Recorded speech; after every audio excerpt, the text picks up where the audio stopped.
waxaa maanta degmada Afgooye laga daahfuray maalinta dalxiiska degmada Afgooye waxaana ka soo qayb galay mas'uuliyiin oo horkacayay gudoomiye ku-xigeenka arrimaha bulshada Ismaaciil Carab waxaana qayb ka ahaa gudoomiyaha dhalinyarada degmada Afgooye iyo ku-xigeenkiisii waxaana ka soo qayb galay mas'uuliyiin ka tirsan maamulka degmada Afgooye waxaana ka soo qayb galay munaasabadan lagu daahfurayay maalinta dalxiiska degmada Afgooye dhalinyaro ka kala yimid gobolka Banaadir iyo Koonfur Galbeed Soomaaliya waxaana ugu horeyn munaasabada ka hadlay gudoomiye ku-xigeenka arrimaha bulshada Ismaaciil Carab Afgooye sidoo waxay caan ku tahay dalxiiska beerihii dalxiiska ku yaal degmada waa beero oo lagu dalxiiso waaye nabadgelyada barwaaqada horumarka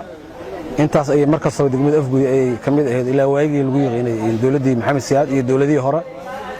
haddana waxaan rajaynaynaa degmada waxay caan ku ahayd in mar labaad iyo mar saddexaad aan dib u soo celino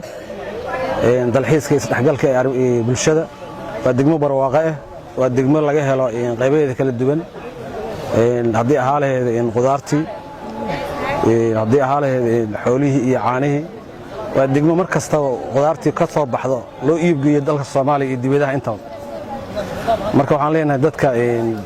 Koonfur Galbeed waxay nasiib u yeesheen in ay helaan gobolka Soomaaliya ugu barwaaqaysan ee gobolka Shabeellaha Hoose gobolka Shabeellaha Hoose waa gobol deeqo dalka Soomaaliya guud ahaan iyo dibadda intaba wax soo saar ka soo go'o marka waxaan leenahay waa gobolkii nabadda waa gobolkii isdhexgalka waa gobolkii bulshada qaar ka tirsan dhalinyaradii ka soo qayb gashay munaasabadan ayaa u mahad celiyay maamulka degmada Afgooye gaar ahaan gudoomiye ku-xigeenka arrimaha bulshada Ismaaciil Carab iyagoona sheegay in Afgooye ay tahay meel barwaaqo ah isla markaana ah meel lagu dalxiiso ciidanka faraxsanna haddii uu ana ururka horumarinta deegaanka ee dado Koonfur Galbeed Soomaaliya antii maamulka degmada Afgooye martagaada degmadii Afgooye oo lanka magadari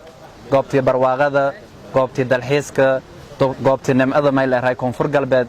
ee hasaarasi oo meelahay usoo dhul barwaaqo dalxiiska damaashaadkan ciidanka fayla oonani azuumo markii saddexaad oo heloon oo kala runtii ciidan ku mahnagaana maamulka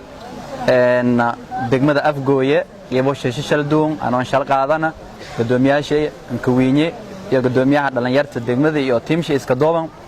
madaxda quruxda badan oo hanay dhawaaytay geedka meelun oo eedkan qurux badan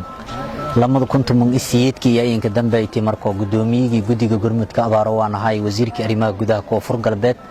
ilaahay raxmada midowna Maxamed aan la socdo kooy meelun eedan qurux badan run ahaantii sadar mugdo su'aal ku dhan geeka lankee aragahaaya meeluna farxad iyo caafimaad iyo nabad ka roogna waa deegaanadii Koonfur Galbeed waa meeli una ka faanani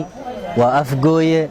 run ahaantii ma balaha geeka farxadana malaha koobo kor hadii una reerdado deegaan development organization ugu dambeyn gudoomiyaha dhalinyarada degmada Afgooye Maxamed Xaaji ayaa asna dhankiisii ka hadlay waxa uu sheegay in bulshada si dhow ay ula shaqeynayaan gaar ahaan dhalinyarada Koonfur Galbeed iyo dhalinyarada gobolka Banaadir nooga timid inaan ku martiqaadno degmada Afgooye ayaa sharaf inoo ah degmada Afgooye waxay caan ku tahay dalxiiska ay caan ku tahay waxaanu leenahay anagu sida wabiyo goobo dalxiis aad u fiican ayaan leenahay insha Allah dhalinyaradana waxaan dardaaran u dirayaa in isdhexgalka aan ka shaqeyno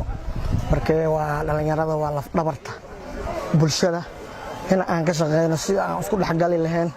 aan ka shaqeyno ayaan u dardaarmayaa Said Ali Abdi Maxamed Goobjoog TV degmada Afgooye gobolka Shabeellaha